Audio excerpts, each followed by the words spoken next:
Do you need something, Jonathan? I have just a few questions. Then ask away. I'm at your service, Doctor.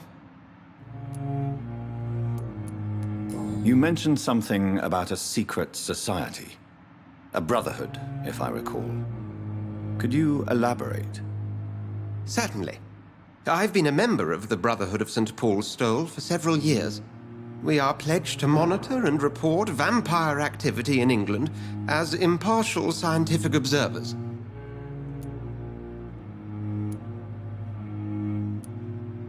That explains your nightly wanderings about the docks and the questions you ask. I feel it wasn't mere coincidence that led us to that part of town. There was something as yet unseen that set those chain of events in motion. Yet you don't fear me. And still, you know the monster that lurks beneath the civilized surface. The Brotherhood has studied your kind for centuries. We believe you are as supernatural as a lion is to a gazelle.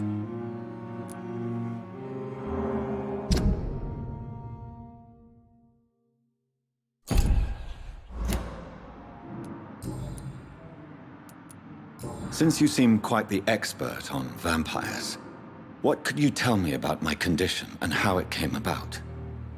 As men of science, our first step is always to start with what we know. Forget the myths, the hackneyed scrawlings in the penny dreadfuls. They do not scratch the surface of the truth you now find yourself in. The sun. The morning following my transformation. Its rays burned me. There was pain, smoke, and my skin blackened. You will find there is very little that can kill a vampire, my friend. You have been offered relative immortality. The sun will most certainly hurt you, leaving you weakened and damaged, but it will not destroy you. Must I take a life to live? You are a vampire. You feed, and blood is the sole sustenance that can sustain your immortal frame. And only a living creature contains the nourishment you require.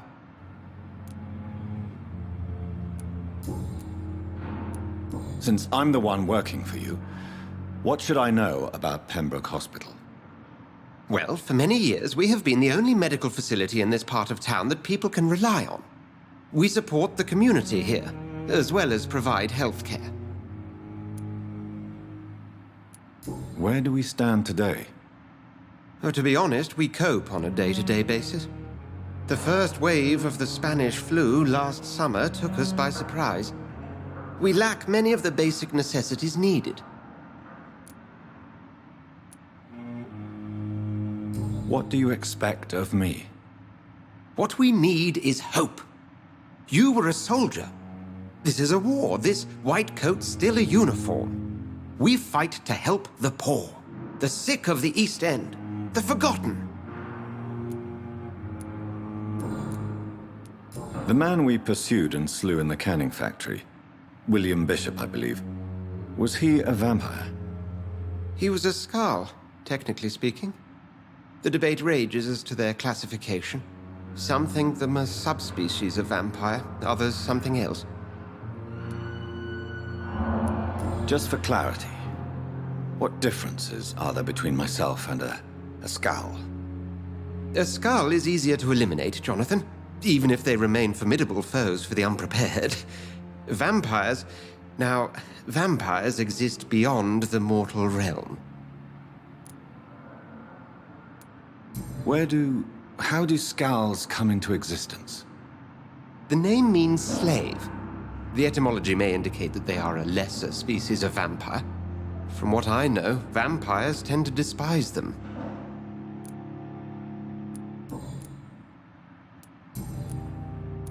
We'll see each other again soon, Edgar.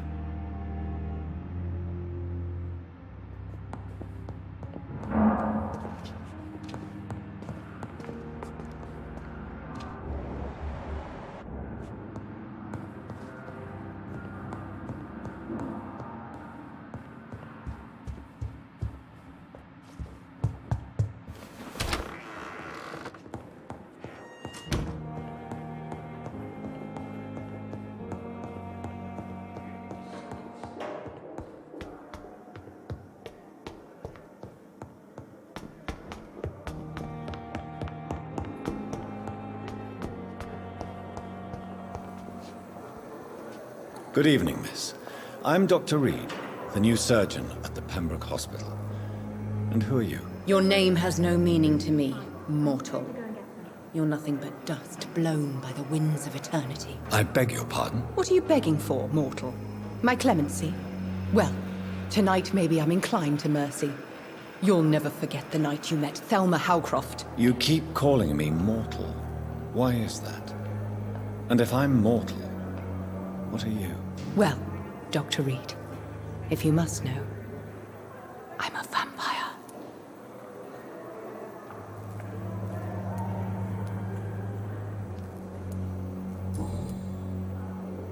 And why do you believe you're a vampire? I don't need to believe anything.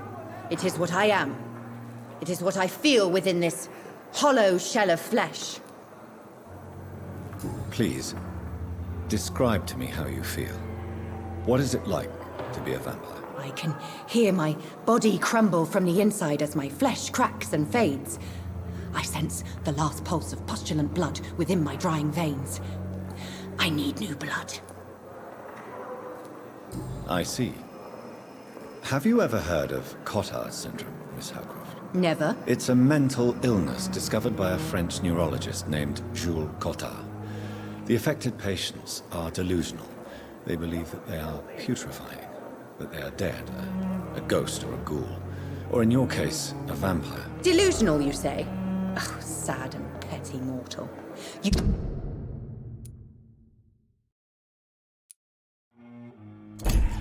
You can't even begin to understand the concept of immortality.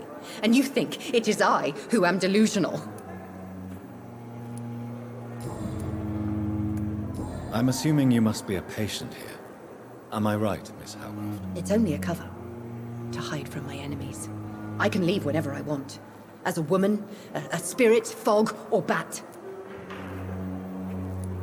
Who are these enemies you mentioned? Can you describe them? I cannot say for sure. But I sense their eyes on me from nearby. I feel them watching me every time I visit the garden near the morgue. The staff here are not your enemy. They're here to help you, to care for you. I'm not speaking of the doctors in white. I'm speaking of the men and women who hunt me. For I am a vampire! I see. Don't worry. These people will not find you here. I'll personally make sure they leave you alone. Thank you, mortal. But do not interfere with them, for you are no match for those that hunt me.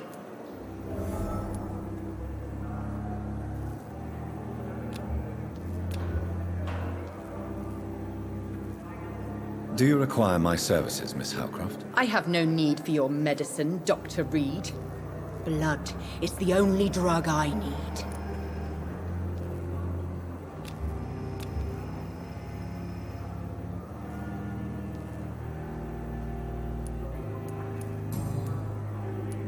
Who are you really, Miss Howcroft? I mean, apart from being a vampire. Is that not enough for you, puny mortal? What do you require? Proof of my powers? I'm curious to know who you were before becoming a vampire. Oh, it's such a long time ago, I don't remember. Centuries of unholy life can have strange effects on one's minds, you see?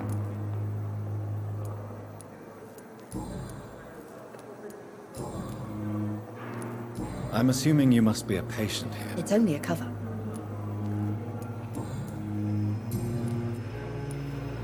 Have you heard of any blackmailing going on within these walls? I have no time for mortal games. My secrets are beyond their comprehension, Dr. Reid. I'll leave you, Mistress of the Dark, to your nocturnal activities.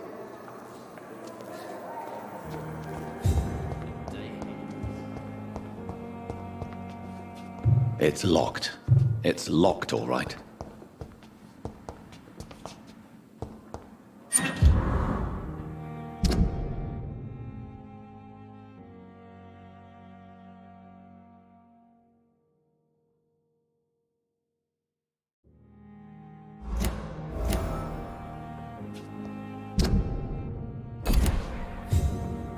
Good evening, nurse. Good evening, Doctor. I don't think we've been introduced yet. My name is Pippa Hawkins. And I'm Dr. Jonathan Reid. Dr. Swansea has recently offered me a position in this hospital. Well, it's a euphemism that your help will be appreciated, Doctor. How would you describe the situation at the Pembroke Hospital? It's serious. The flu is wreaking havoc amongst the staff and patients. We are running out of everything. You must get a hold of yourself, nurse. Sorry, I'm exhausted. No one has any idea when this epidemic will be over. Nurse Hawkins, the Spanish flu won't last forever. Even the Black Plague didn't kill everyone. I wish I could believe you. But what if this epidemic was worse? What if in the end, nobody was spared? How long have you been a nurse? Well, long enough to see that the epidemic is winning. And no matter how qualified you are, don't tell me you'll change that. You'd be surprised what dedication can achieve, Nurse Hawkins. In medicine, sometimes we're just a test result away from a miracle. Sorry, Doctor. I don't want to sound bitter, but I'm just too tired to give a pep talk like Nurse Brannigan. How is the Pembroke staff coping with the epidemic? Well, not well. Milton, the ambulance driver, is even more grumpy than usual, especially concerning doctors. Why is Milton grumpy on a daily basis? Is it just an act? Milton's not the kind of man who's bothered about a bad reputation, whether he deserved it or not.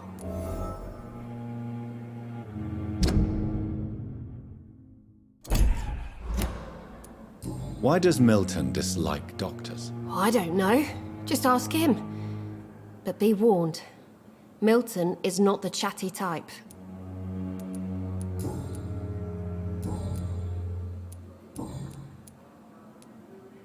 Pepper, are you sure you want to leave this hospital? To become a nurse was a little girl's dream. But in the end, I don't feel that useful. I want more. I want to make things change.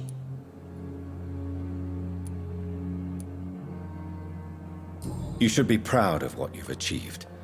This hospital represents hope for many people in need of help. Maybe you're right. But at the moment, I feel like we're just a cemetery waiting room.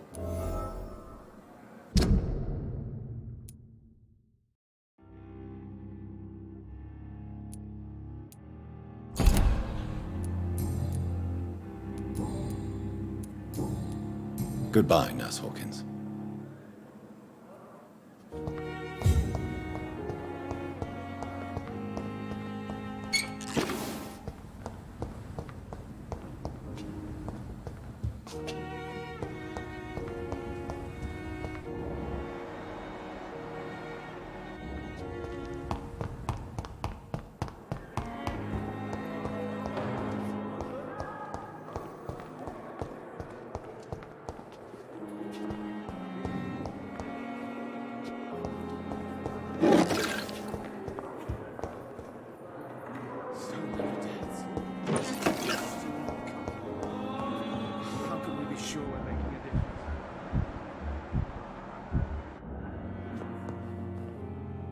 Dr. Reid, may I help you?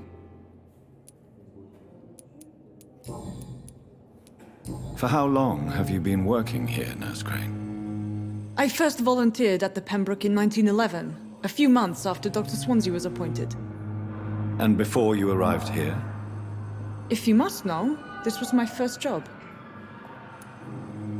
Well, Dr. Swansea certainly has confidence in your abilities. Are you in charge of the nursing staff? Not in an official capacity, but the Pembroke doesn't always work above board, so to speak. What about medical protocols? Dr. Reid, we don't have the money and resources here at the Pembroke like they do in the West End. We do what we can. How is the duty roster organized?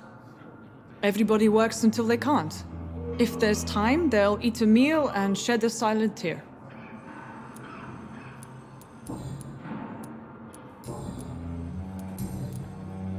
What can you tell me about the epidemic, Nurse Crane? I've been out of touch since I've come back to England. Everyday folk don't know how bad it is. The papers certainly won't tell them. Not as long as the war is raging on, anyway. News on the front stated that the Spanish flu was under control, at least in Britain. It seemed to be for a while, but that was only last summer. It returned with a vengeance just over a month ago. What can you tell me about our patients here at Pembroke? This hospital was founded to help the East End poor and needy. But since the war and the quarantine, we've had all manner of folk. Can you be more specific? Well, veterans, the elderly, dock workers. We even have a few mental patients. If there's space, we take them. I'll see you later, Nurse Crane.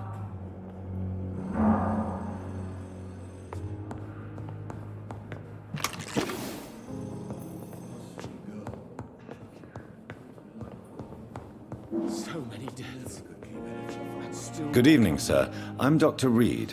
I believe we're going to be colleagues. Reid, yes, I've been informed about your arrival. I'm Waverly Ackroyd.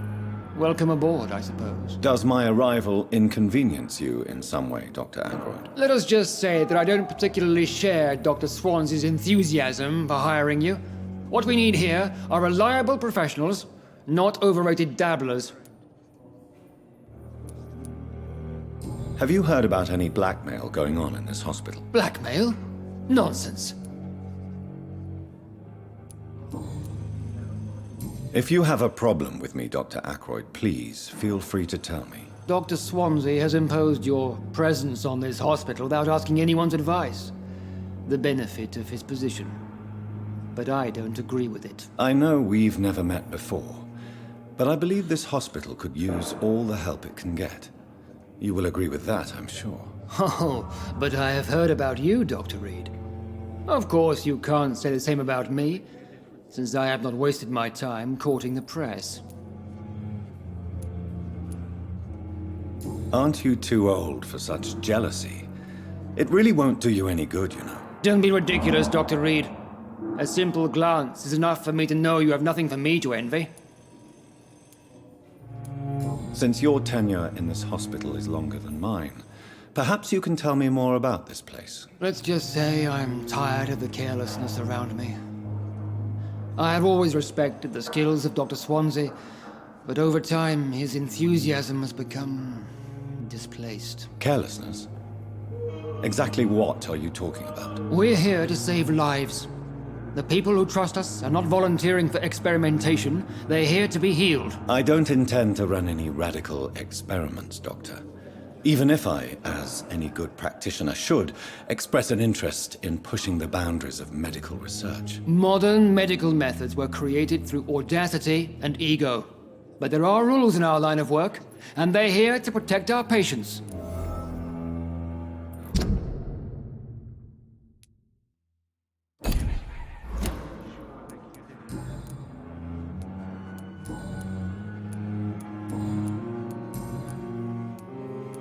It seems you have bad memories of your military service. I refuse to see this industrial slaughter as scientific progress. War only reveals the worst in men. We can at least agree on something, Dr. Ackroyd. I don't know what you've heard about me, but I have already proved my value as a practitioner. I don't question your skills, Dr. Reid, but your motive. Is it money, fame, or are you truly dedicated? And what exactly is that supposed to mean? I served in the war just like you. But unlike you, I did not use the wounded to play the modern sorcerer. Be careful what you insinuate, Dr. Ackroyd. I only want you to admit you used those men to improve your theories.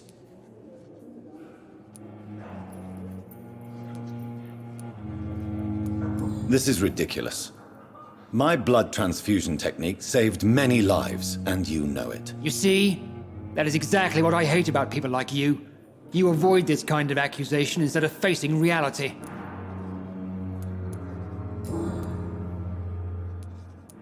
Thank you for your time. We'll talk later. I will not let you down, my boy. I'm all right. Don't waste your Good time evening, with me. Doctor. I believe we're going to be working together. Dr. Reid, Dr. Swansea informed us of your arrival, but I could not dare to believe we'd have such good fortune. Such an honor, sir. Thank you. And you are? I am Thoreau Strickland, Dr. Thoreau Strickland. I'm a great admirer of your work, Dr. Reid. Please, could you tell me something about yourself? I'm a great admirer of your work concerning blood transfusion, Dr. Reid. I run my own experiments. I'm convinced it's the future. What made you choose to be a doctor? I'm not ashamed to admit you and your work have inspired me. I am honored to have the opportunity to work by your side.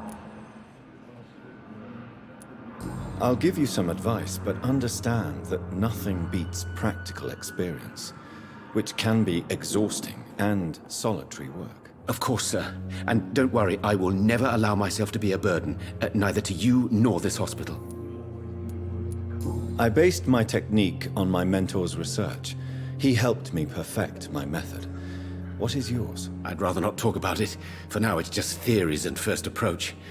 My process is purely experimental and unsuccessful. As long as you're cautious and methodical.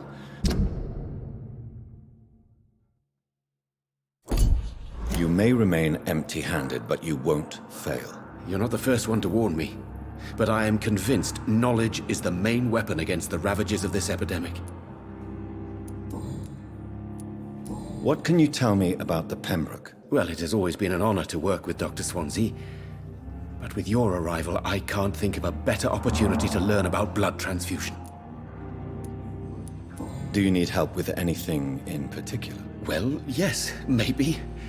I'm waiting for a batch of products I ordered for my personal research, yet my supplier seems to have vanished. Do you want me to play the errand boy for you? Oh no, Dr. Reid. But if you went personally to his shop, what with your reputation and all, he wouldn't dare to refuse the products I need. I see. Well, give me the address, for I may pass by if I have time. You seem quite optimistic. It's a rare and precious attitude in these difficult times. I'm convinced that this epidemic is a test of endurance and dedication for us men of science. Questions remain about our capacity to resolve the situation. True. Last summer, during the first wave of the epidemic, I used to joke with Milton about the extra work. We're not smiling now.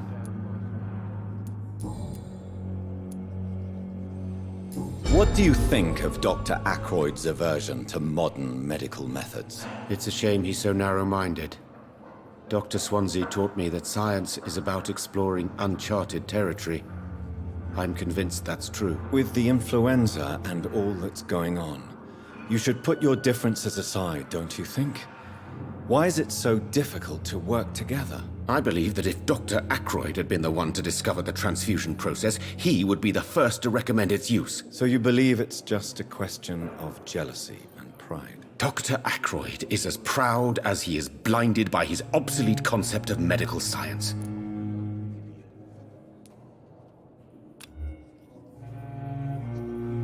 Do you need my medical attention, dear colleague? You don't have to worry about me, Dr. Reid. I am here to assist you, not to be a burden.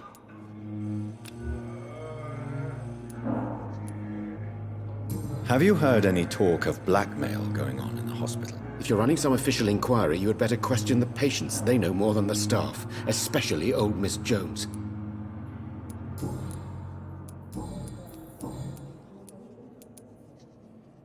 Tell me more about your willingness to experiment with new medical techniques. Harvey Fiddick is a patient suffering from a severe injury that could cripple him if not treated correctly. I'm convinced your blood transfusion technique could help him. What is it you really want? To save him, or to prove your point? Fair question. I want nothing but to save my patient, Dr. Reid. Especially since I know Mr. Fiddick's story. Tell me Mr. Fiddick's story. Our first diagnosis was compromised because Mr. Fiddick lied to us about the real origin of his injury.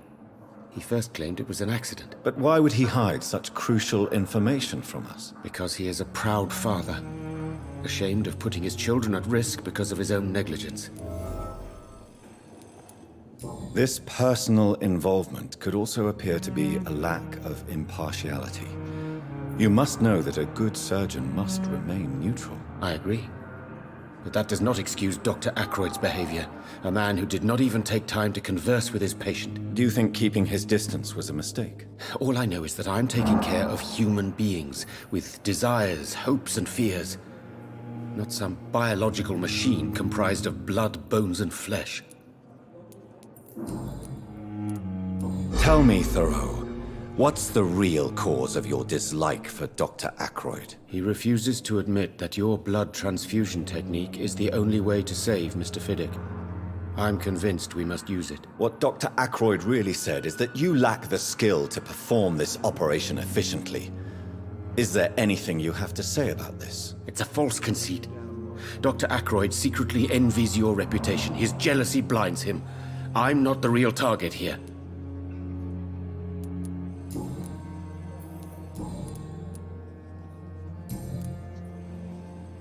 Goodbye, Dr. Strickland. My sweet girl. Reads me like a book. I never could keep anything from her.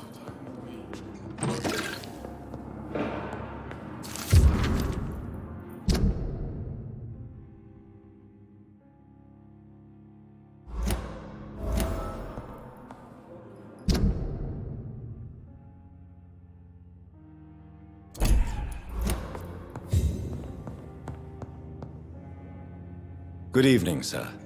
I'm Dr. Reid. May I help you? I don't know if a third opinion is needed. Your colleagues are already arguing about my condition. I see. Would you mind telling me more about your situation? I'm Harvey Fiddick. All I want is to get me bloody arm fixed properly. Tell me about yourself, Mr. Fiddick. I'm just a regular guy waiting to get his arm fixed, so I can return to work and to my family. I was more curious about what you were doing before being hospitalized. I'm a carpenter, and a good one too. But that means I need both arms to feed my family, Dr. Reid. Tell me about the doctors who are arguing about your case. Strickland and Ackroyd. They both want the best for me, but there's a lot of pride there. Doctors are no different from carpenters, it seems. What do you mean? I often had professional arguments with rivals on a building site. Difference is I disagreed about wooden nails, not flesh and bones. Are you satisfied with your treatment here? Well, it's clear that I've chosen a bad time to be injured. Forgive my bluntness, but you seem overwhelmed by cases of the flu. I won't lie to you about it. I'm afraid we are. Are you sure you don't want to operate yourself, Dr. Reid? I have the feeling you're very capable. And your colleagues seem to think so too. In other circumstances, you would be right. But for now, I don't think I can take on the responsibility. My apologies.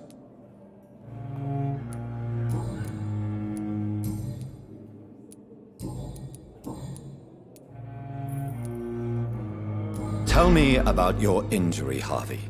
Why do you feel so guilty about it? My wife died because of me. And now I may lose everything because I've been careless enough to hurt myself. What an arsehole. You can't hold yourself responsible for your injury, Mr. Fiddick. Unless you tried to hurt yourself. Of course I didn't hurt myself.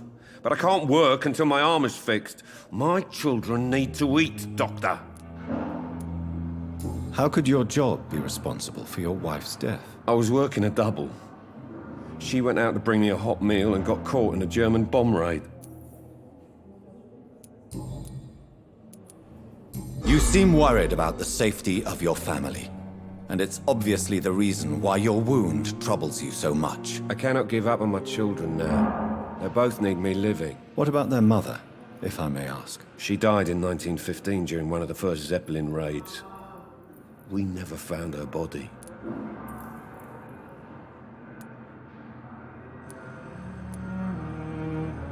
Tell me more about the death of your wife, Harvey. 1915.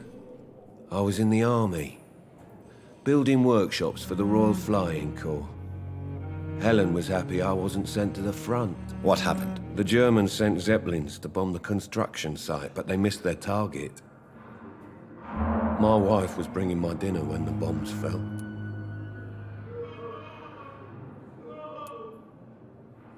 How are your children after losing their mother? They were smaller then. The only good thing about this is my Helen didn't bring them with her that night. I'm sorry for your loss. So many died during the bombings. I served in France and witnessed the carnage there. I would like to say that she didn't suffer. Truth is, I have no idea. I just know that I'm all that me kids have. Poor little bleeders.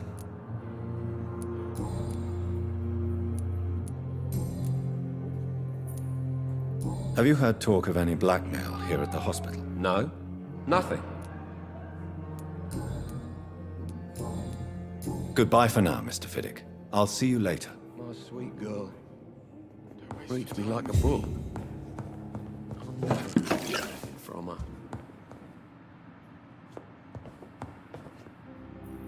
Good evening, madam. Can I help you? It's my son who needs you, sir. I'm Dr. Jonathan Reid. How can I help your son? I'm Beatrice Goswick, mother of Mortimer Goswick.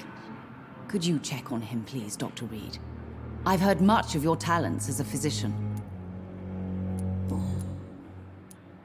What can you tell me about yourself, Mrs. Goswick? Not much to say.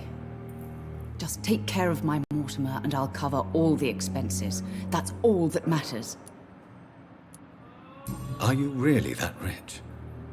Most of the patients here are of a more humble origin, if I may say so. Yes, thanks to my husband. May he rest in peace. I can cover any needed medical expenses. May I ask if you have an occupation, Mrs. Goswick? I'm a teacher by profession. I teach young women who are more ambitious about their futures than their families. What do you think of your reception here? Any complaints? I have had the uttermost reservations about this hospital since we arrived. But we had no other choice, considering the state of emergency. Is there something in particular that's bothering you? Some of the staff were not especially welcoming. I suspect they're not accustomed to dealing with patients of such social standing. Tell me more about your arrival at the Pembroke Hospital. What gave you such a bad first impression? The ambulance driver was quite rude, for a start. And that nurse, Miss Hawkins, seems to have quite a dubious attitude. What do you mean? She managed to secure a bed for my son despite the epidemic. It was a relief, but it wasn't cheap.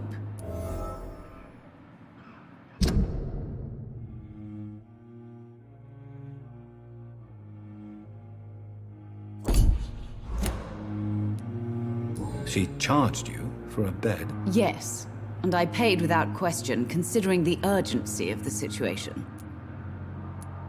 I share your concern, Mrs. Goswick. Be sure that I'll talk to the people involved. I don't expect compensation, Dr. Reid. But I'm aware such behavior would not be tolerated in other hospitals.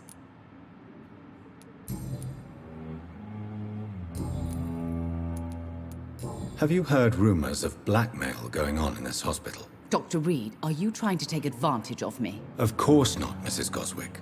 I'm just curious. Well, go be curious somewhere else, please.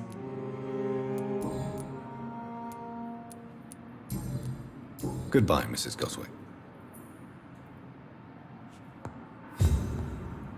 Good evening. I'm Dr. Reid. Can I help at all? No. Really? Why are you here, then? I don't want to talk. My throat hurts too much. I suppose that this pain is the reason you're here. Is someone taking care of you? Yes. And no. Could you at least tell me your name, sir? Mortimer. Mortimer Goswick.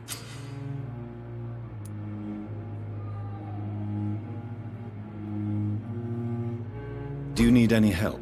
I'm afraid I may, sir. I don't mean to be a burden. You are not a burden, sir. Healing you is my responsibility. And you have my gratitude for that.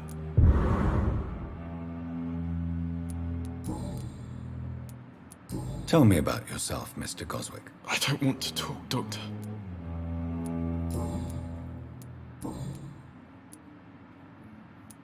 How painful is your throat, Mr. Goswick? So painful I'd rather not talk at all, Doctor. I'm sure you realize a doctor and his patient have to communicate, sir.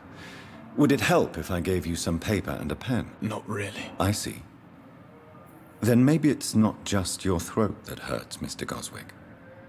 Perhaps your sore throat is just the consequence of something more hurtful. Yes, maybe. But I don't want to talk or even write about it now. Why did your mother have you hospitalized here? She seems convinced this is a bad hospital. My mother just wants the best for me. She won't rest while I'm here. She'd go all the way to hell and back to help me. Is your mother bothering you? As your doctor, I can ask her to leave you alone if you would prefer. That's tempting, Doctor. But you have no idea what my mother is capable of. She would tie herself to my bed if you asked her to leave. Pembroke Hospital may look unorthodox, but rest assured, you're in good hands here. It's not me you have to convince, Dr. Reid. It's my mother.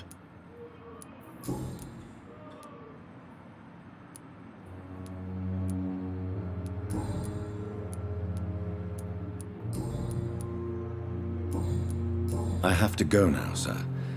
But don't hesitate to contact me if you need any help. Good evening, sir. Doctor. Good evening, Doctor. How is my son doing?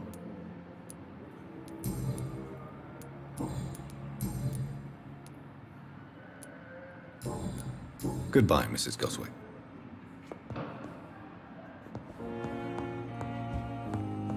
I'm all right. Don't waste your time with me. You always knew the words to calm the children, Helen. As for me, what a bloody idiot.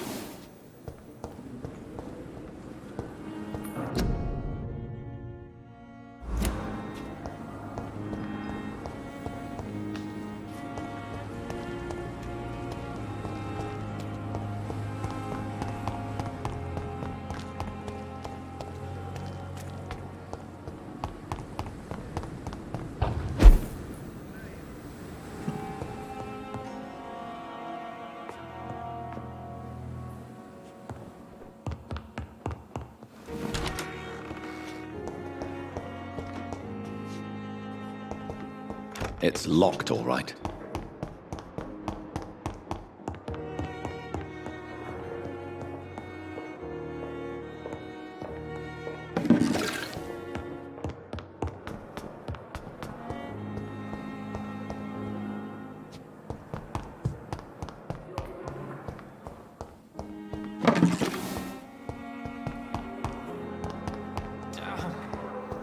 The pain. It's here again. Good evening, sir. Can I help you? Unless you're here to fix my face. No. I don't think you can help me. I'm Dr. Reid. I've recently taken the position of head surgeon here.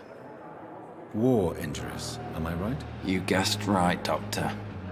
German shell took my pretty little mug right off. But they still call me Thomas Elwood. How is your stay with us, Mr. Elwood? Oh, it's bliss. I just escaped death in the trenches to be surrounded again by the moans of the dying. Can I ask you precisely why you're a patient here? It's the pain, sir. The drugs don't work.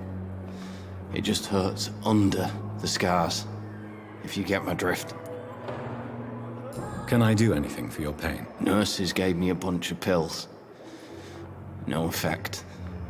Told you. It's like the flames are under my skin, burning away. Who is treating you? Is someone in particular looking after your case? Nobody since the old and tired doctor spoke to me. Started to think I was forgotten about.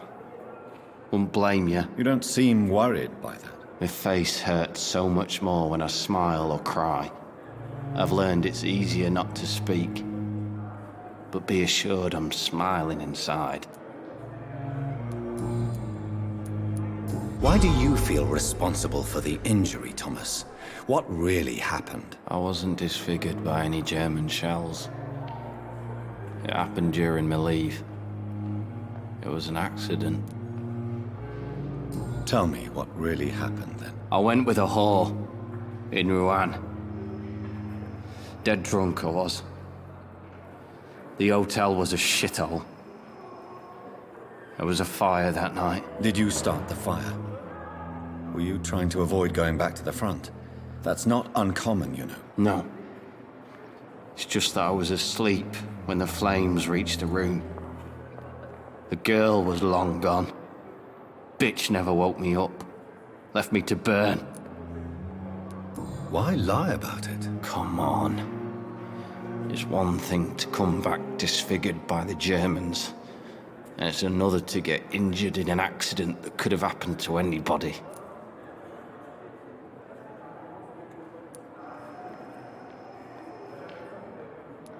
You know you can't hide forever. One day you'll have to face your loved ones. Until that day, you have no chance of real recovery. My friends all died in the trenches. It's shameful enough to be alive with these stupid scars. I don't want my children to see me like this.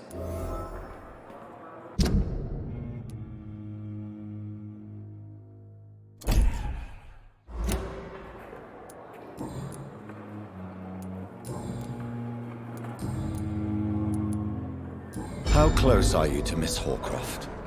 Are you aware that she thinks she is a vampire? To wait for her next nibble is the best reason to stay here.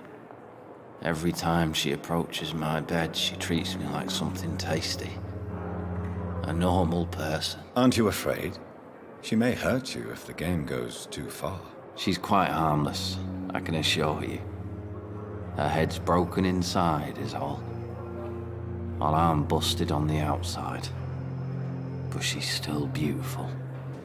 Living proof that there's hope for me. So do you let her bite you? You know that's not sanitary. And why not? She's only supping a few drops of me blood. And the pain, it's real for once. She could decide to bite less willing patients. Then it's another good reason for me to stay here, Doctor. You do realize she's mentally disturbed. It's called the Cotard syndrome. She truly believes she's a vampire. In her madness, she never refers to my scars. And frankly, if I could, I'd join her world. It seems much more fun than the real one.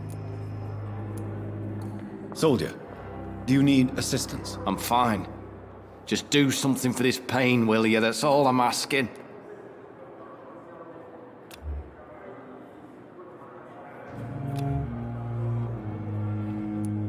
Have you heard rumors of underhand dealings in the hospital? If you want to know what's going on here, you better talk to Miss Jones.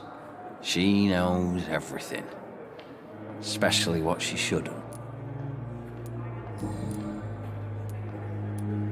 You told me before you don't want your children to see you like this. Do you have any other family? My sister Agatha has raised me nippers since their mother died. Don't want them to look at me like this. Your sister's not a child. I'm sure she has nothing but respect for a wounded soldier, and you are her brother. You don't know my sister Agatha. She may be young, but she's all discipline and morality. If she ever found out what really happened... She doesn't have to know. She's a sly one, my sister. One day she'll find out the truth and knock 7 bells out of me. Nah. I'm better off here. How could children despise their father injured in the war? What do you think? They saw me. Once.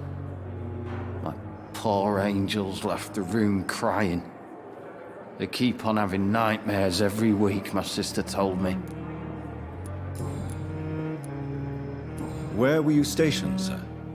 Did you serve for long? I really don't want to talk about all this shit. No offense.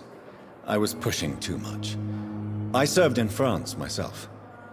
I just wanted to know what happened to you. You were an officer, weren't you? Then I doubt we fought the same war, sir. No offense.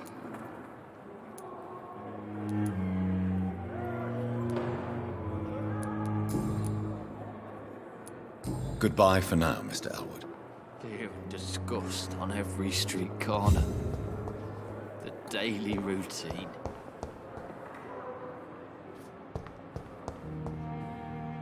Good evening, Mr. Hampton. How do you feel? Dr. Reid, is it? Oh, sir, I must apologize for my behavior. What do you mean? I was not myself in the factory. Fear and exhaustion made me say awful things to you, I'm afraid. You remained perfectly nice and polite. A little delirious, perhaps. But who wouldn't be after enduring an abduction? Thank you, Doctor. That's a relief. Now all I need to do is rest and return to my flock. Do you know Tom Watts, the bartender from the Turtle? I met him before I found you in the canning factory. Tom? Yes, of course. Always the helping hand, good old Tom. Without men like him, corruption and despair would have wiped out the East End long ago. People are still in despair. How could it be otherwise? The authorities have left us all to rot in this contagious nightmare. No drugs, no advice, nothing. It's a damn shame. Who should I avoid in this part of town, then? Any particularly evil figures? Not really. Most men and women are just doing their best. And it's not my habit to speak ill of people I know, Doctor. How did you end up in William Bishop's den? I had received alarming news about his recent behavior. I went to his place and he refused to let me go. Why did he abduct you? William was an alcoholic. His addiction suddenly changed to blood. I don't know why. Just like a patient I met here. This Miss Hawcroft. You dared to enter this awful place alone. You're a hero, Mr. Hampton. Or a fool. I'm just a man trying to help his friends, Dr. Reid. William Bishop was a conflicted soul, searching for light. What is the general situation in the East End docks? The situation has always been tough, with a lot of tensions between the gangs and the dockers' trade union. The Wet Boot Boys are very nervous since they lost their leader. Who leads the gang now? Since Clay Cox went missing, it's his wife Edwina who runs the show, with the assistance of her minion, Booth Digby. Has the gang been threatening you? Ah, no. I've had this nickname for so long, you know, the sad saint of the East End. No one dares to bug a saint, not even criminals.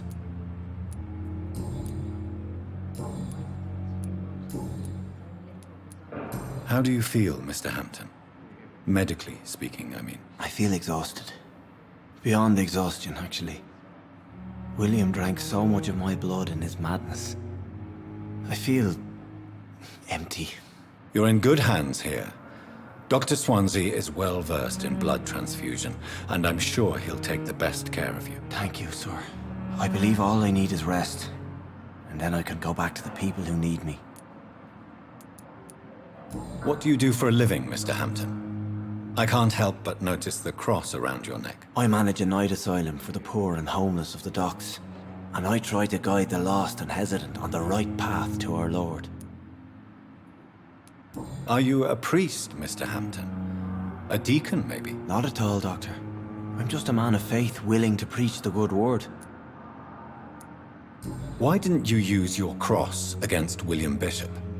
To repel him somehow? That's a very strange question, Doctor. A cross is no magical token, if that's what you were trying to say. Not mine, anyway.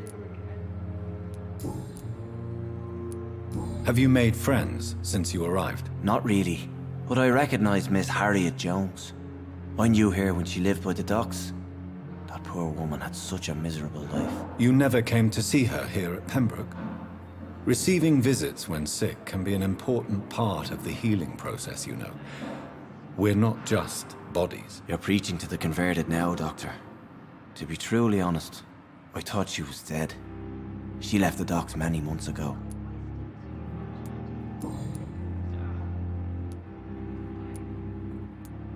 Goodbye, Mr. Hampton. We'll talk again later.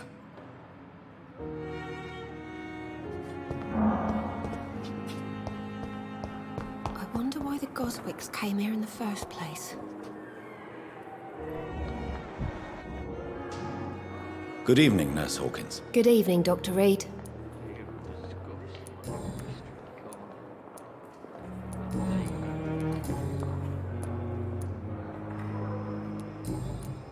Goodbye, Nurse Hawkins.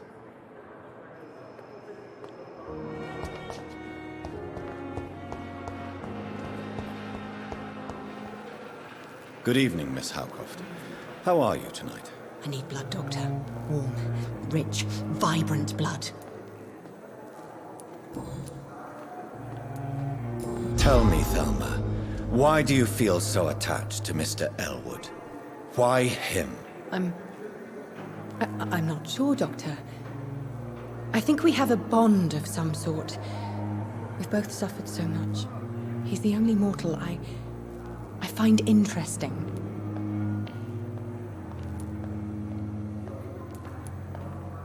Would you say you and Mr. Elwood are romantically involved? No. No, Thomas is a delicate soul. Even though he disguises it. But I am not the woman he needs. No, for I am a vampire, Doctor. Do you plan to make him a vampire too? Of course not. How could I inflict my curse on anybody else? I'm not that cruel, Doctor.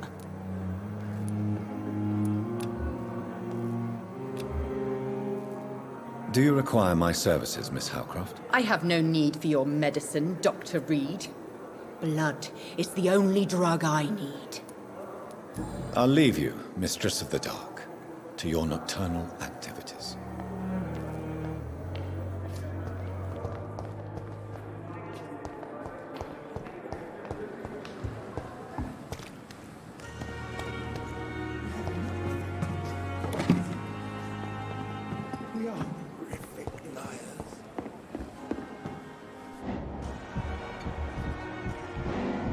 This is no time for self-pity. It is the last thing our patients need. Good evening, nurse. I'm Dr. Jonathan Reid, the new surgeon here at the Pembroke. Dr. Swansea has already told us about you, sir. I'm Nurse Gwyneth Brannigan. Welcome to the Pembroke Hospital. Did he really? It's a good thing I wasn't hoping to keep a low profile. All members of staff have already read about your new blood transfusion technique. Dr. Swansea made sure of that. I see. Well, I'm a little surprised, but I suppose I'll just have to deal with this unexpected notoriety. You must know, blood transfusions are Dr. Swansea's primary subject of research. He is convinced it is the future. How are things here? Not good, to say the least. We're struggling against an invisible enemy, more lethal than any bullet from a gun. It's hard, Doctor. An invisible enemy? Quite a poetic term for a disease, especially from a nurse. Sorry, Doctor. These last few weeks have been exhausting. We could all do with a good night's sleep. Do you think this hospital can survive the epidemic? We are all volunteers here, and we're trying to hold fast, but how do we beat an invisible killer? Some nurses have already resigned. I'm not familiar with all the staff yet. Perhaps you could help me. Brilliant professionals, most of them. Dr. Swansea has a gift for recruiting talent. Most of them. Is there a problem I should know about, nurse? It would be inappropriate for me to speak ill of a colleague. Is there anyone that stands out? Well, I have never met someone as dedicated as Dr. Tippett's. He should be a standard for us all here. If only he were younger. Why should his age be a problem? I guess it's fair to say he's always pushing himself to the limits. He just doesn't know when to stop and get some rest.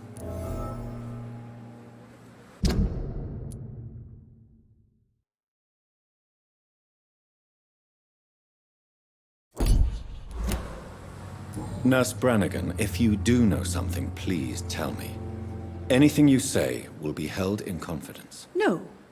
I may disagree with some conduct, but in the end, everybody is doing their best.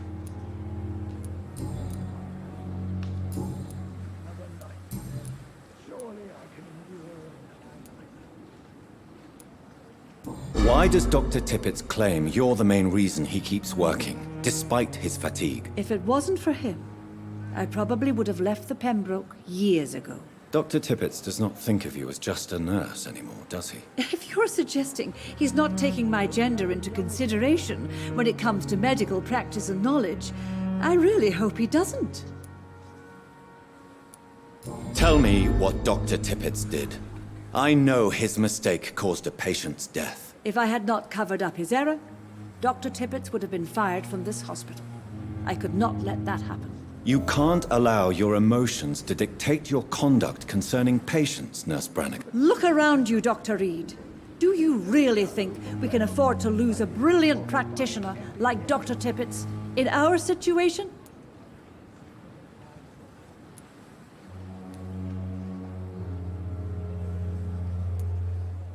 Perhaps you did it with the best intentions, Nurse Brannigan, but you took a great risk. Must I remind you that a man died? You mean you've never made a mistake? Never covered your tracks? Come on, Doctor. I wasn't born yesterday.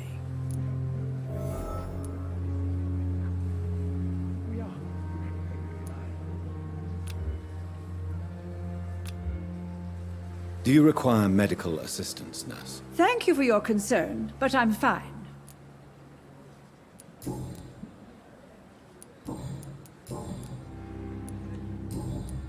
Goodbye, nurse. Call me if you need assistance. Good evening, Dr. Tippets. Dr. Reid, any good news to share? Corcoran, I want you to tell me about Mr. Connor. How did he die? What happened? He was my patient. He died because of my mistake. That's the blunt truth. Who was this patient? I don't know. Some sick man from the docks, maybe a fisherman. I had no time to talk with him. No one claimed a body. What was the nature of the mistake? It was a twofold error. My diagnosis was wrong, and the administered dosage was too strong. Why not stop practicing? Are you mad? I killed that man, I admit it, and it won't happen again. I have saved so many lives since then.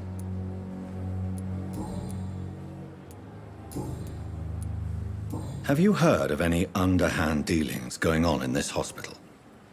I have no time for such triviality, my dear colleague. We're here to save lives.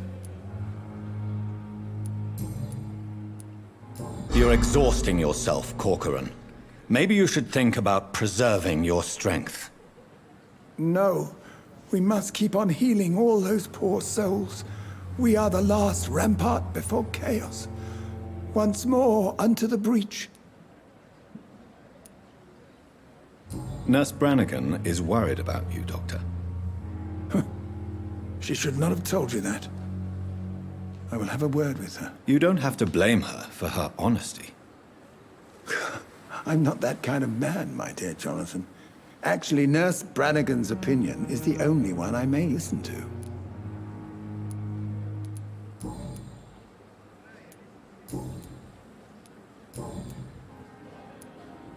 I will cover for you, Dr. Tippets, by keeping what happened to Mr. Connor to myself. I don't know what to say, actually.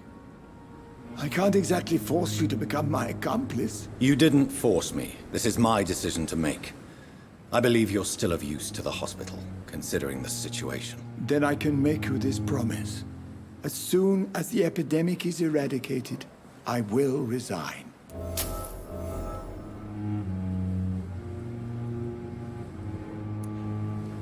Goodbye, Dr. Tippets.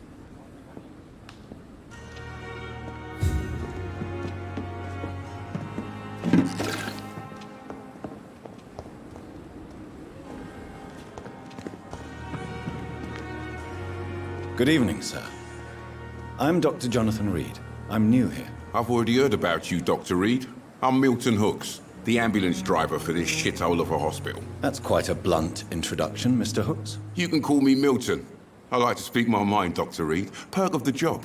Don't judge me, and I won't judge you. I'm not sure I understand what you're talking about. Well, I'm no doctor, but I'm pretty sure a gun can't be used as a surgical instrument. You have a keen eye. I learned to shoot during the war, and have carried one ever since. Old habits die hard. No need to explain, Dr. Reid. And if you ever need a better gun, remember, I may have something for you.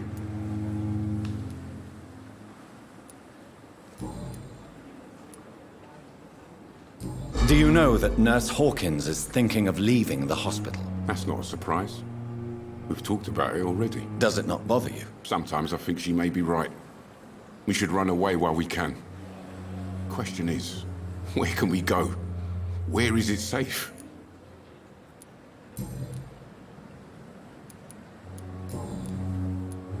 Are you really smuggling weapons through the hospital? And why not? I've already been attacked by patients, you know. And by gang members willing to steal my money. But you're not defending yourself. You're selling guns to civilians. You keep people alive your own way, Doctor. I offer them another way to protect their health. How is the situation around here? You want to hear the situation is all right? It's fucking awful. We lack everything. And it's getting worse every day. So what do you do exactly in this hospital? Apart from smuggling guns, I mean. I've been an ambulance driver since... too long, I guess. I'll bring sick people here night and day. It's a dirty job, but I get it done. Most of the time. Since you're on the front line, how is the sanitary situation in this vicinity? It's a complete disaster. It's even getting dangerous to enter some streets or buildings. Even the locals attack you. It sounds like things have been a bit rough recently. What's happened? Yesterday I got attacked by the patient I was bringing here. I escaped through the hospital's garden, but I lost my wallet when I was running. You left an infected patient outside the hospital? That's incredibly dangerous. Go there yourself if you want, but be careful, Doctor. I'd rather not bring your dead body back.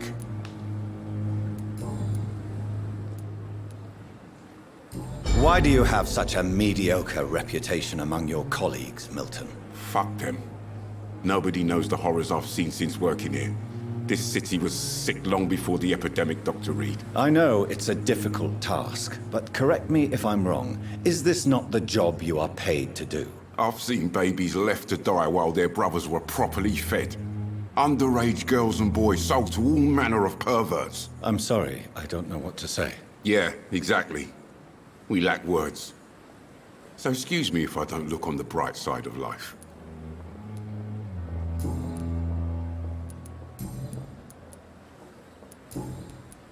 Have you heard of any underhand dealings going on in this hospital? There are a lot of secrets round here. I'm not surprised someone tried to make money from them. What kind of secrets? I'm not in the gossip business, Dr. Reid. If you want to know more, you better talk to Harriet Jones. She's the oldest patient here. I have some good news, Milton. What? The epidemic's over? I retrieved your wallet, with all the money, and a certain picture. Well, yeah, Pippa Hawkins is my girl. So what? Is it the difference of skin color that bothers you? Not at all, Milton. Good. Please, take this money anyway. To remind you to keep your mouth shut. Not everybody is as broad-minded as you, Dr. Reid.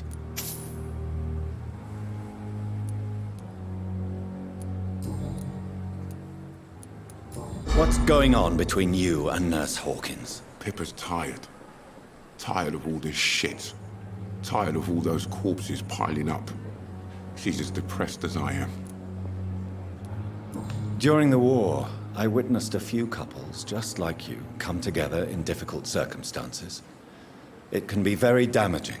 Maybe you're right. But we support each other. And that's all that matters. You do realize you could both get fired. Hospital staff are not meant to have intimate relationships with one another. Come on, Dr. Reid. Do you know how many rules are broken in this hospital every day just to keep it running? There's nothing wrong with what we're doing.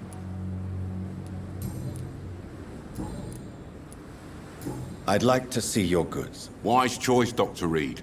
A reliable gun is what everybody needs these days.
The flu took my dear wife, Emily. I take comfort knowing we'll soon be together again. Mr. Rainfield, that's no way to talk. You're in good hands here, and we'll be up again soon enough.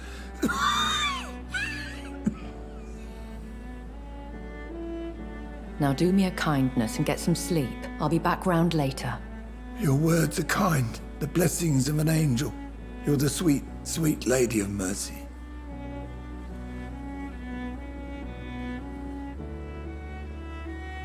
Good evening, Dr. Reid. It's a pleasure to see you again. You seem surprised. Dr. Swansea has brought me up to speed concerning your recent appointment to Pembroke Hospital. You're a the lady who saved me that night, before vanishing into thin air. I remember you from the pub with Dr. Swansea. Indeed. Allow me to introduce myself formally this time. My name is Lady Ashbury. I remember you well, in spite of the brevity of our encounter.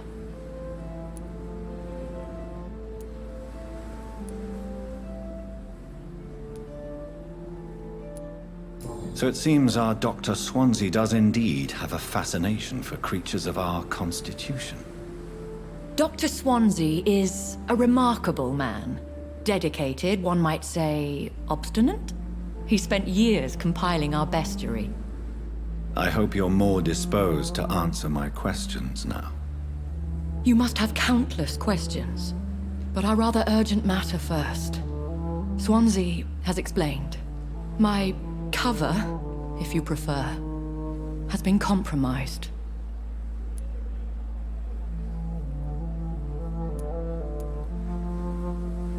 Have any of the patients given you trouble?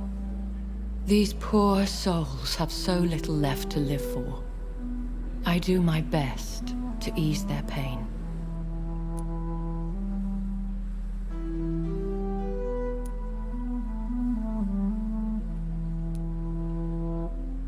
The world would be a better place if it were cared for by women like you. You make me blush.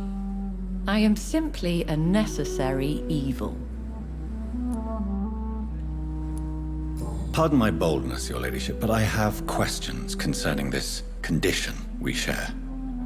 As a newborn, your hunger for answers is rivaled only by your thirst for blood. But the questions need wait. I'm a scientist. My trade is in the deciphering of mysteries, and I need information to feed my mind.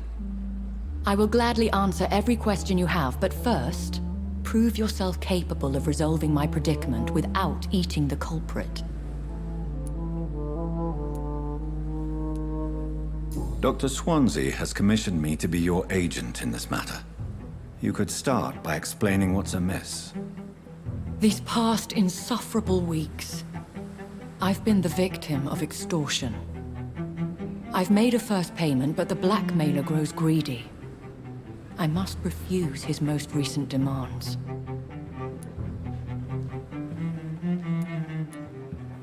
Who would be so foolish as to threaten you? A kindred spirit. Even if it were the case, and I highly doubt it, a vampire would have asked for something more valuable than money. My suspicions lean toward a patient, or their family. If we're dealing with an ordinary criminal, surely you've the means to deal with it yourself, if I may. As immortal tradition doth dictate, all fangs and hypnotic eyes ablaze, the blood would run like a river. That's what I hope to avoid. Violence has a tendency to spiral out of control. What are your expectations? Please be precise. As the newly appointed surgeon of this hospital, you are in an excellent position to ask innocent questions and deftly learn the identity of my blackmailer. Please continue. Every detail is essential. I'm your man. My embarrassment in this matter is eclipsed only by my shame at having put the hospital at risk. The threat from our anonymous scoundrel is clear. A list of dates.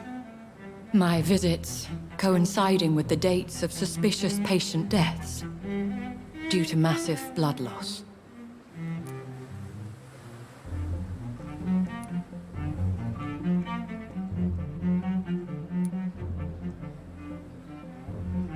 Is it true?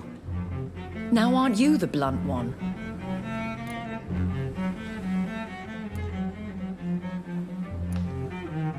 You are aware that I too know the thirst for the scarlet nectar.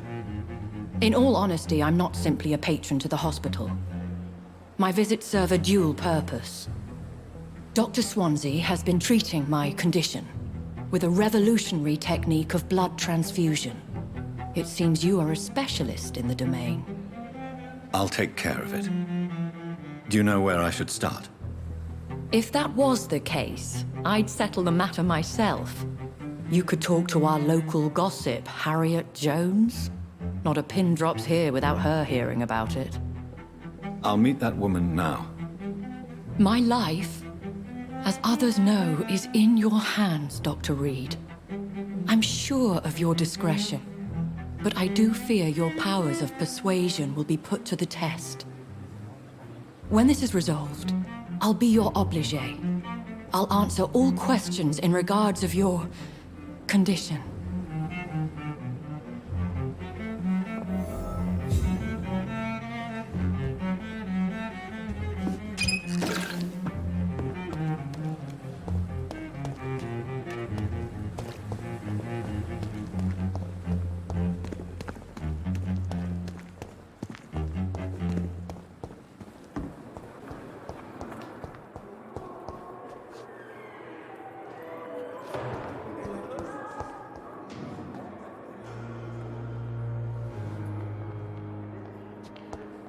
You are going to reveal all your secrets to me, even the darkest thoughts in your heart. My blood and soul. They belong to you now. The life running in your veins. This dead flesh needs it. Oh, please spare me, Dark Queen. Spare your obedient slave.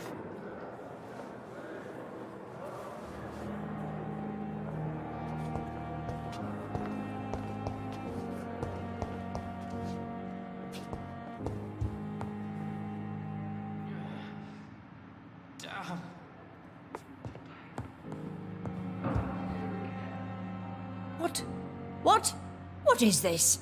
Who are you? Get out of my room. There's no need for alarm, madam. I'm Dr. Reid, the new surgeon. Preposterous. Dr. Reid, you say? I don't want some bumbling intern. Where's Dr. Swansea? Please, calm down, madam. I assure you that I am highly qualified. I'm just back from war duty. How brave. Threatening an old defenseless woman. You know how long I've been a patient here? You've picked the wrong fight. I'm Harriet Jones. Harriet Jones? Indeed. I've been meaning to have a chat with you. You know what goes on here better than any other patient, I gather. Oh, better than any patient, nurse or doctor. I've seen so many vile undertakings. I heard there have been some despicable goings-on. Was there a case of blackmail? Blackmail? Wait. You're investigating something. This isn't a social call. One of those incompetent cunts slit a poor sod's vein.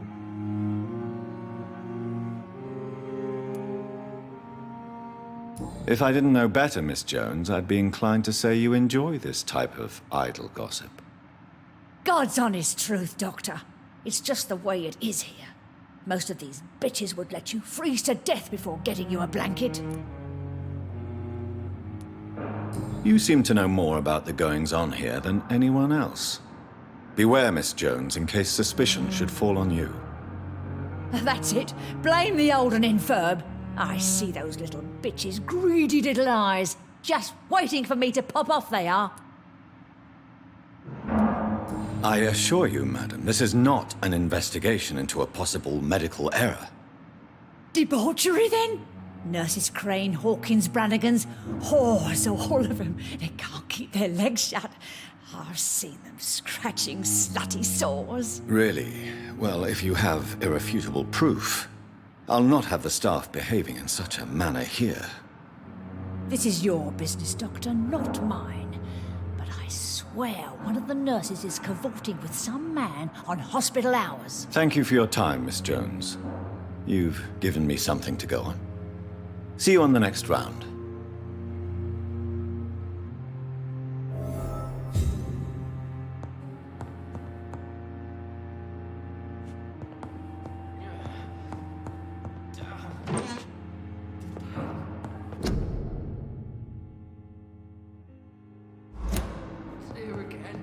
The patients and staff might know something.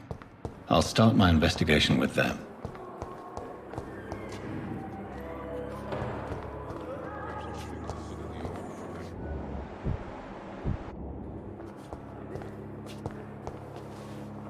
Good evening, Nurse Hawkins. Good evening, Dr. Reid.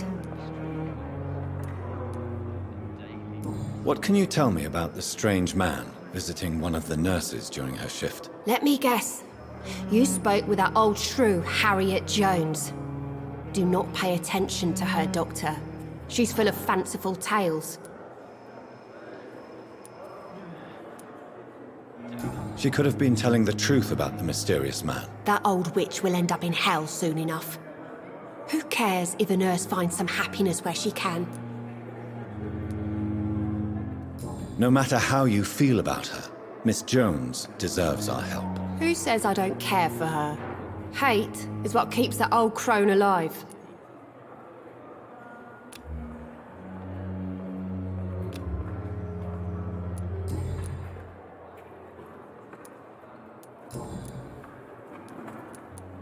What steps are you prepared to take to feel more useful? I don't know yet. My sister believes that the real fight is in the streets nowadays. Maybe she's right. Maybe this is what I must do. And what about Milton Hooks?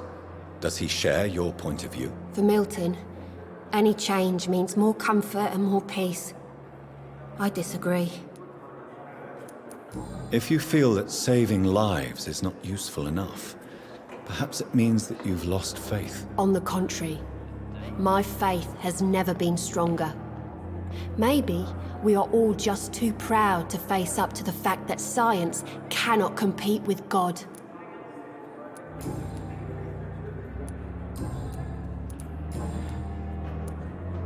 Pepper, I know you're very close to Milton Hooks. Yes, Milton Hooks is my man. If you want to report me for that, just feel free, Doctor. I have no intention of reporting you, Nurse Hawkins. But are you aware of the risks? The rules say I won't be allowed to work as a nurse anymore. But here at the Pembroke, we break rules all the time. Is he worth the risk? Hey, I'm no perfect woman, and Milton is not the finest bloke. But we do our best to get by.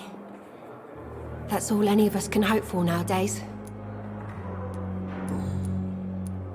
What can you tell me about the strange man visiting one of the nurses during her shift? Let me guess.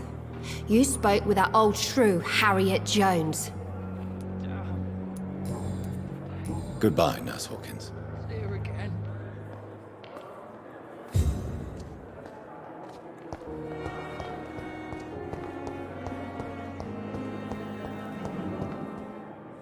I have wasted too much energy for so little result.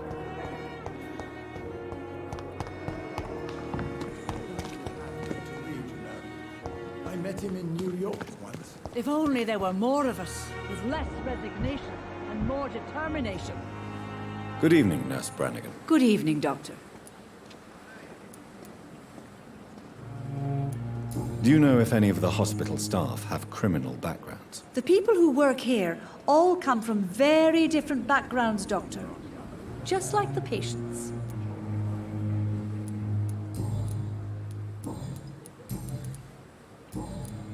Have you seen a strange man visiting any of the nurses here? I've never heard of such a thing, Doctor. Goodbye, nurse. Call me if you need assistance.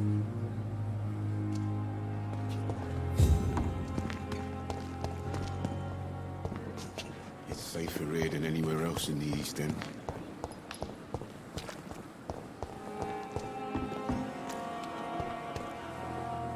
Good evening, Mr. Cox. Dr. Reid.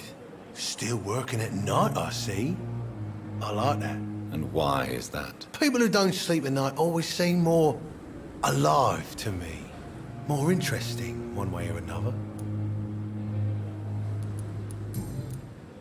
Do you ever think about that poor fellow I saw you push in the water? The wound he gave me will make sure I don't forget him. Still fucking hurts.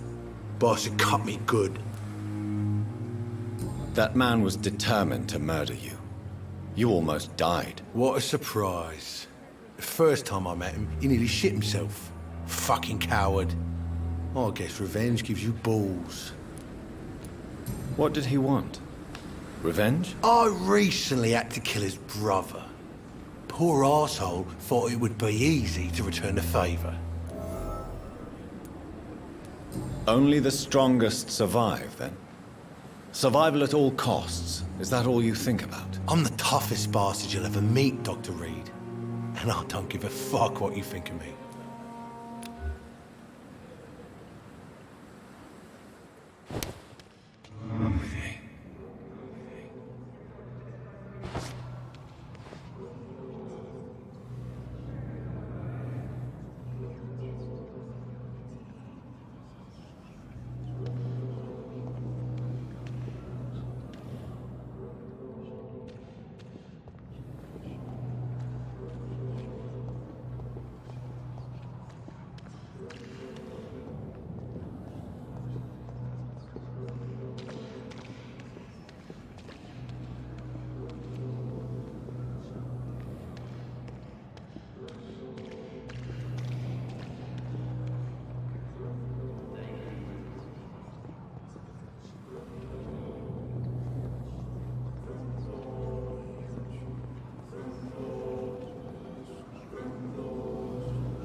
Killed, extorted, stole. Now I die. Fuck it. I'll live the way I wanted.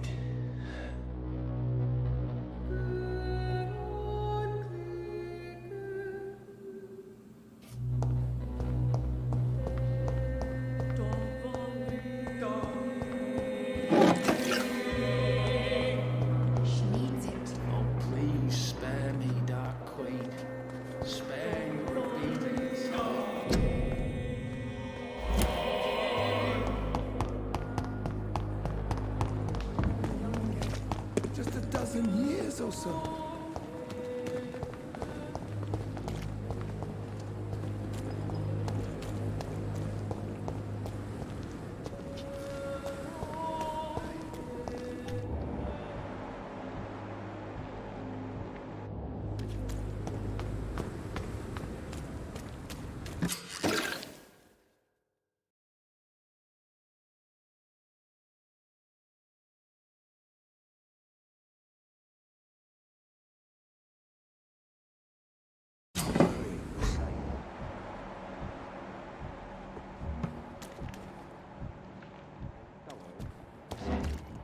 We've dodged death so many times. Oswald, you can't just die like this. Please, sir. I need help bad. What's going on? I'm Blight, sir. Newton Blight. I've lost my mate. Can't find him anywhere. I'm Dr. Jonathan Reid from the Pembroke Hospital. Please, calm down and give me more details. Oswald and myself were both infantry, sir. We were en route for the hospital, but... well, we had a disagreement. And Oswald ran off towards the canal. How long have you been searching for him? I can't go there. Too many rats by the water. Fucking rats. Can't stand them since the war, sir. Can't stand them at all. Don't be ashamed, Mr. Blight. Many soldiers who survived the trenches suffer from musophobia. I'll see what I can do for your friend. What can you tell me about yourself? I'm Oswald's best friend. We served in the same regiment, sir. We've taken care of each other since we came back from the front. This is a dangerous part of town. What are you doing here? We were looking for the Pembroke Hospital. We both need help. Treatment, I mean. To get some sleep. Just need to feel better, sir. Where was your friend the last time you saw him? He went down by the canal. He didn't want to go to the hospital. I think he went to the sewers on purpose. So I couldn't go after him. What can you tell me about your friend? His name is Oswald Thatcher. We survived the war together. Oswald is... nervous and quite fragile since we came back from the war.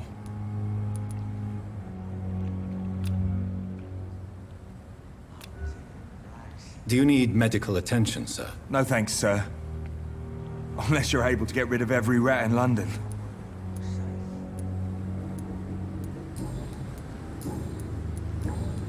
What caused your phobia of rats, Newton? It happened last year following an artillery attack.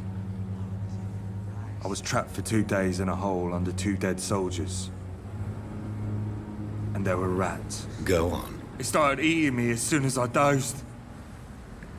Gnawing at my ears, my fingers, lips. I couldn't move. Couldn't call for help. I see. No, you don't. You have no idea what it is to wake up buried under bodies. Fucking vermin eating your flesh. Oswald. He found me and saved me. Goodbye, Mr. Blight. Take care of yourself. Don't worry, you're safe. No one is here. Relax. You're sure you don't come back with me? Nah, I ought to see someone at the hospital. Be careful. You look so bad they may keep you as a patient.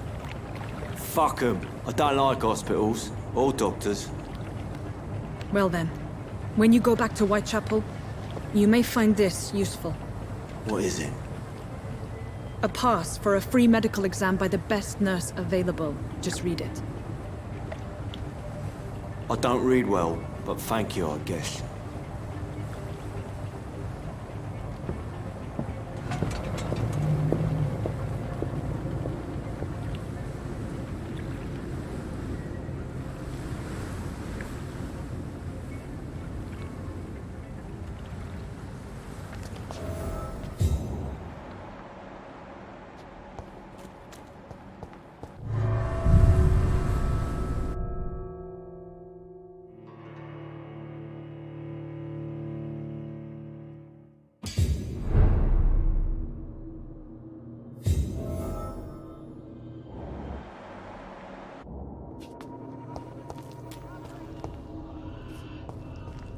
He's locked the door behind him. I need to find another way to follow him.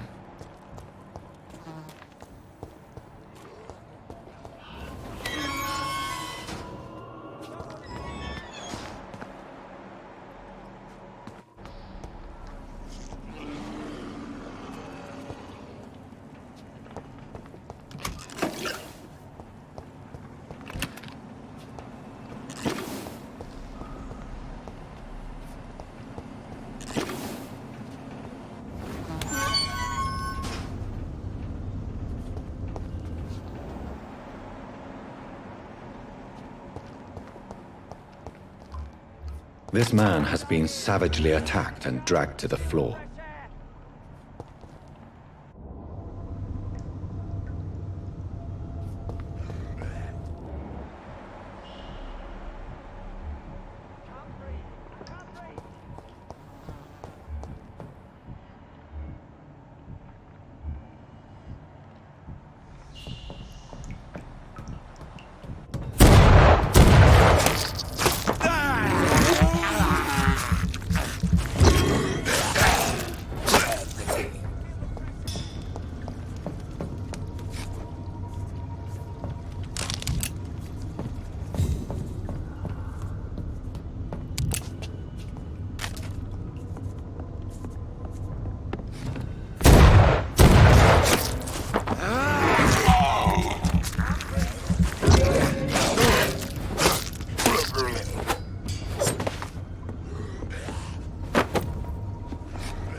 sort of creature is this?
Here's what's left of him. Not a lot.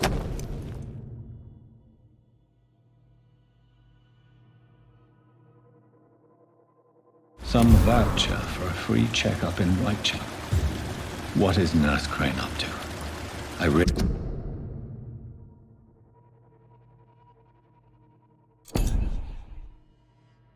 must find her.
fresh air!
Are you injured, sir? Help me get out of here. I need to get out. I'm Dr. Reid, and I'd be glad to help you, but you must calm down first.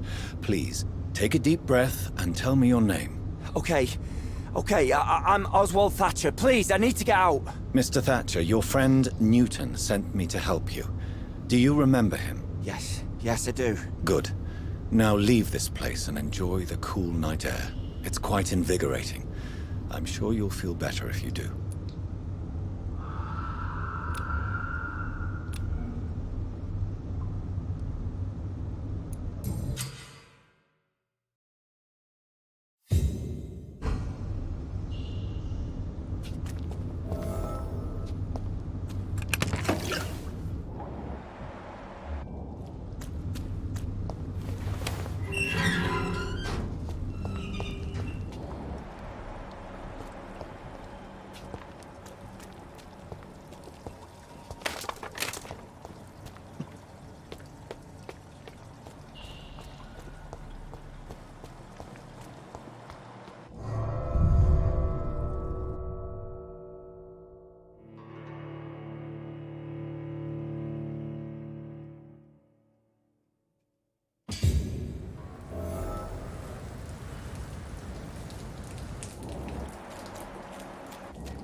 alive? Are you dead?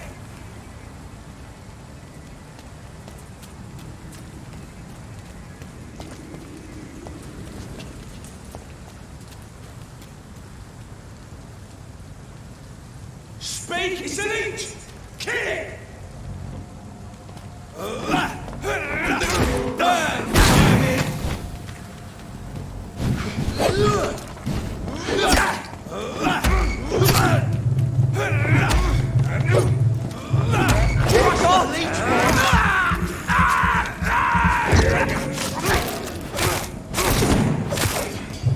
End to you!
Best be on your way home. I said stay away, sir!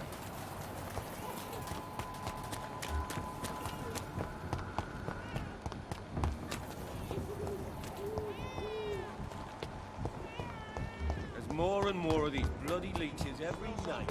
Aye. Best be on your way home. Step away, sir. Better go home, sir. Sir, no, you're mine, vermin!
Over there!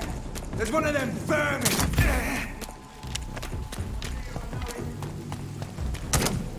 He's mine! I'll take him!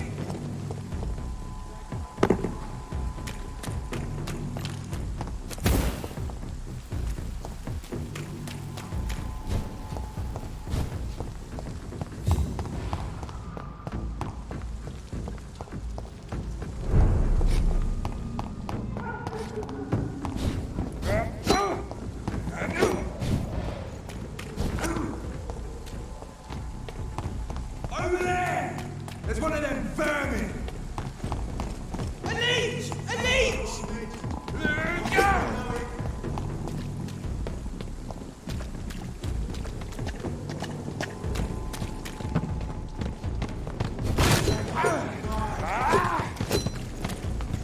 I'll put an end to you!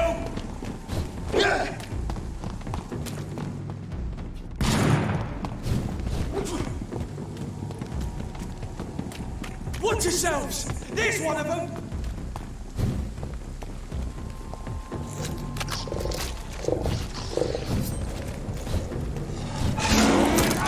Run, stay alive! It's locked.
Die, vermin!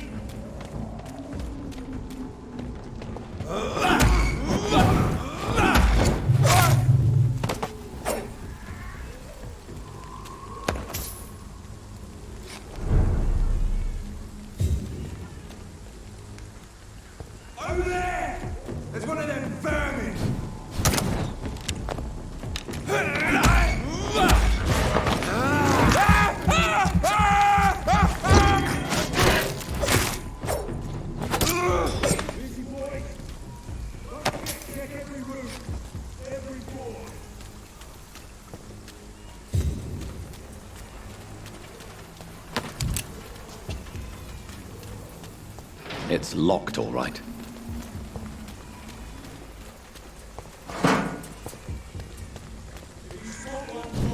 Die, vermin!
Check every room.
The flower's dying.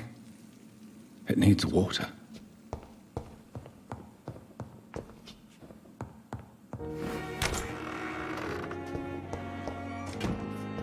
It's locked.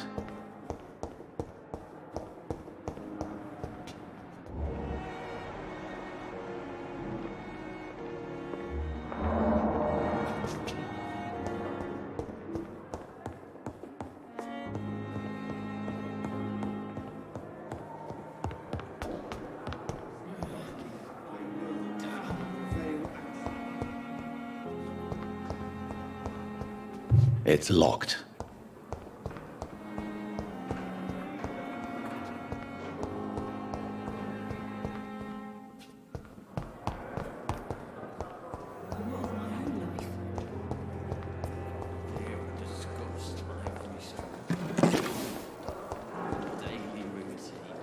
Good evening, Miss Howcroft.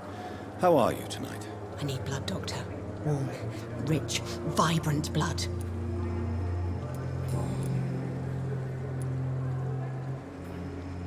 Tell me, Thelma, why do you feel so attached to Mr. Elwood? I'm not sure, Doctor. I think we have a bond of some sort.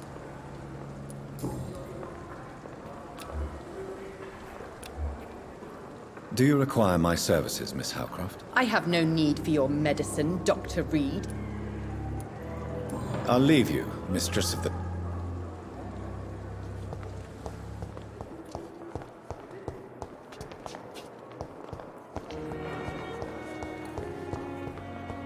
Simpletons, these nurses. Bred with no respect.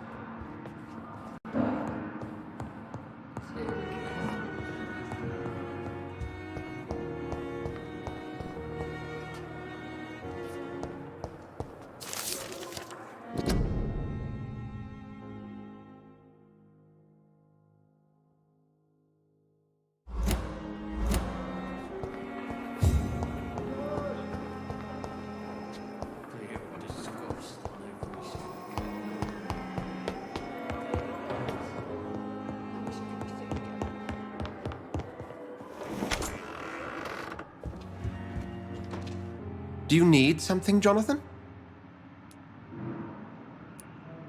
The matter of Lady Ashbury's blackmailer. Oh, I know too much about this matter already. I'm confident in trusting the interests and reputation of both the hospital and Our Lady into your able hands. I have met Lady Ashbury. She's a fascinating woman, wouldn't you agree? She told me you've been doing all in your power to cure her addiction for blood. Though unsuccessful, it's admirable. Lady Ashbury is a cherished friend of mine. I would not betray her secrets without her consent. Come to the rescue of a damsel in distress. I ask nothing more.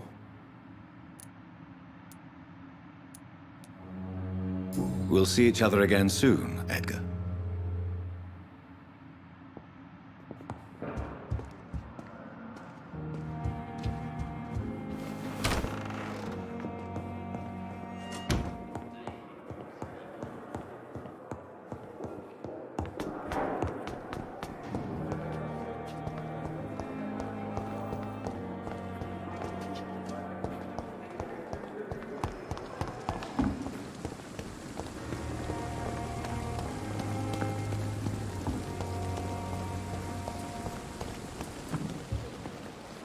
That was fast. I'm afraid the trail of breadcrumbs leads beyond the hospital premises.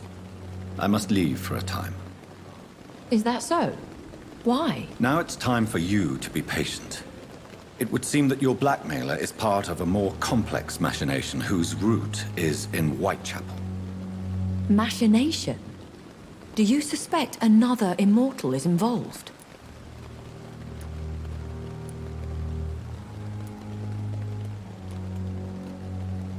I hadn't considered that eventuality. Do be careful, my good doctor. When immortals are involved, the stakes tend to escalate quickly. I'll return with case solved or carried on my shield. It's safer here than anywhere else in the East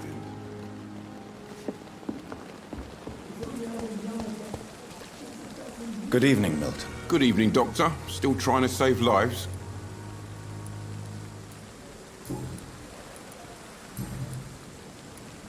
I'd like to see your goods. Wise choice, Dr. Reid. A reliable gun is what everybody needs these days.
Step away, sir.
There's safer places to be than here.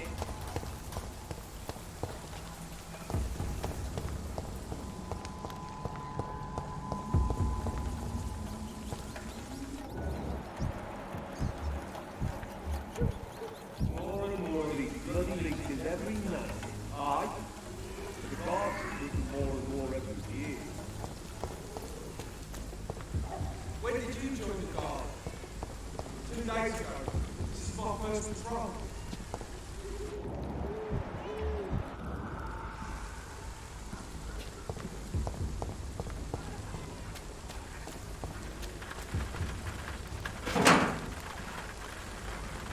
It's locked all right.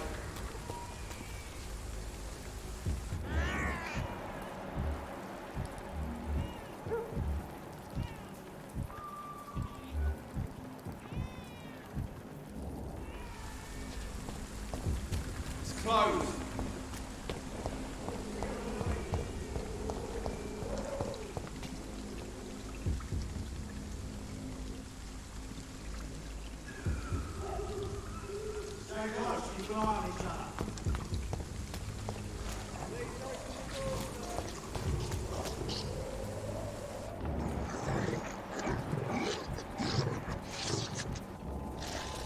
This is not the place for you, sir.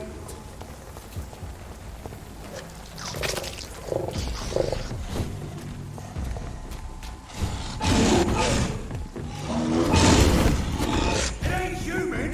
Kill it!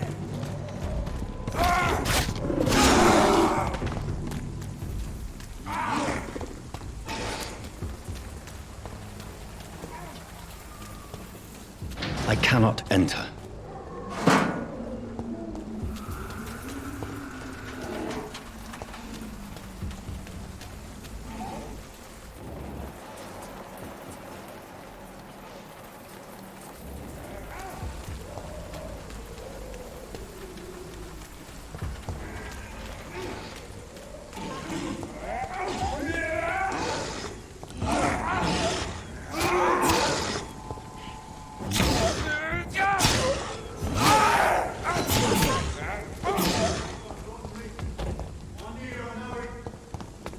Die, vermin!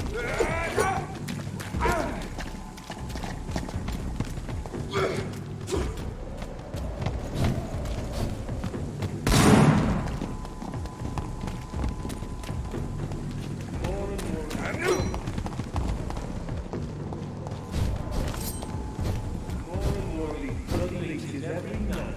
Aye. But the guards recruit more and more every year. When did you join the guard? 2 days ago. This is my first patrol.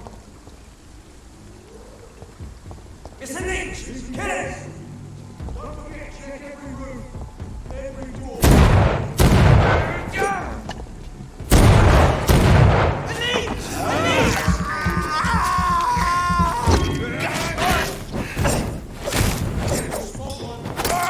Christ! He's dead!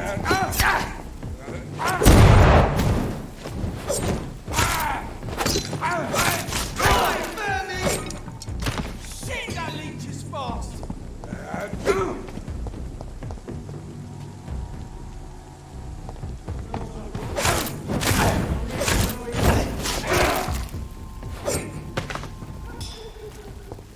We're locked out. You! Get back in the grave!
Whitechapel.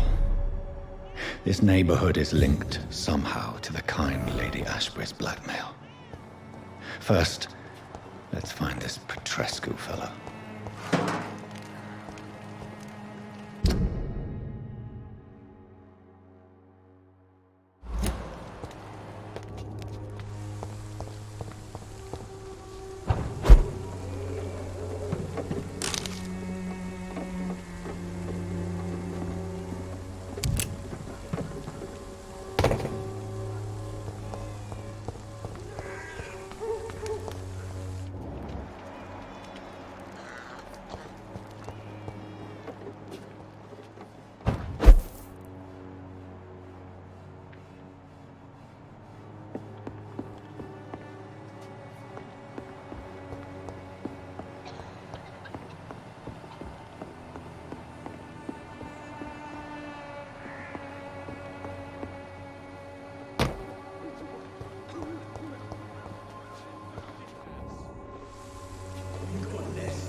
some piss-stinking alley reeking worse than a week-old lavvy.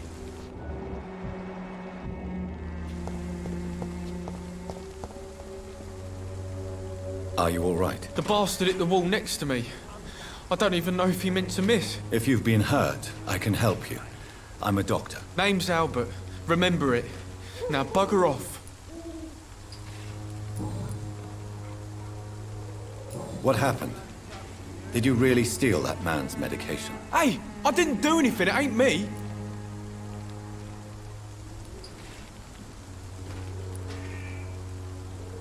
Medication and drugs are a rare commodity in East London. So you picked an easy target, didn't you? Sod off, mister.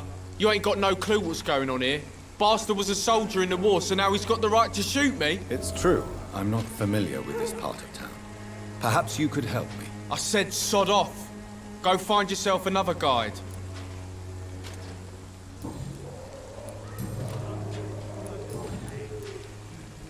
Do you know Nurse Dorothy Crane from the Pembroke Hospital? If you know anything about her, I'd appreciate it. Never heard of her. She's pretty, I'll keep an eye out.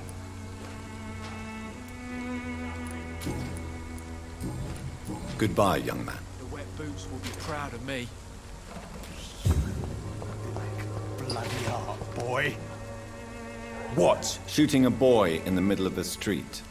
Not the best thing to do, wouldn't you say? What? You saw what happened? Who are you? I'm Dr. Reid, and I'd like to ask you a few questions, if you promise me to set your gun aside. No. Look, I'm not a violent man. I'm Benjamin Palmer, doctor. And no one can help me. Not even you. What can you tell me about this place? Nothing to say, really. This is where I used to live, and this is where I live now. You don't have anywhere to go? No family that would welcome you? Not since the death of my wife, Albert's mother. She was sick, you see. Long before the flu and all this shit. You mean you used to have a better life? Yeah, I had a wife, a home, and a job. I even used to have a name. And now I'm just Ben. Ben the Tramp. Perhaps you could focus for a moment and tell me your troubles. I'm sick, broke, and my son just stole my pills. Everything's coming up roses. Whatever the boy did, I'm sure he didn't deserve a public execution. I swear I didn't want to hit him. It's just that I'm sick in the head, you see, and the boy just frayed me last nerve. What is it, Benjamin? It was the war, wasn't it? Your nerves are shot, aren't they? I need some answers, Private. From one soldier to another. The doctors called me a liar, a coward. Put me in a straitjacket, locked me up. Finally, they sent me back to the front lines with a handful of tablets. It's a pity that doctors still practice such barbaric methods. It's a dishonor to our profession. Now only the pills stop me thinking about this shit. To not hear the explosions. I'm even scared of the dark these days.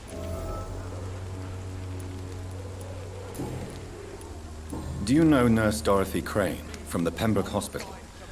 Have you heard anything? It's funny, I've been searching for her too. I need some pills. But the woman is a phantom, if you ask me. Really? And why is that? Word is she ain't real. She's a cover for some doctor who runs an illegal dispensary for migrants.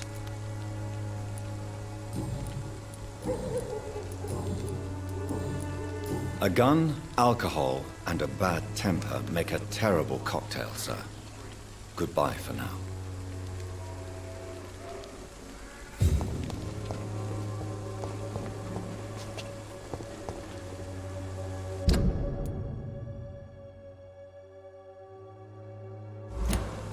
Me? I'll not die in some piss-stinking alley reeking worse than a week-old lavvy.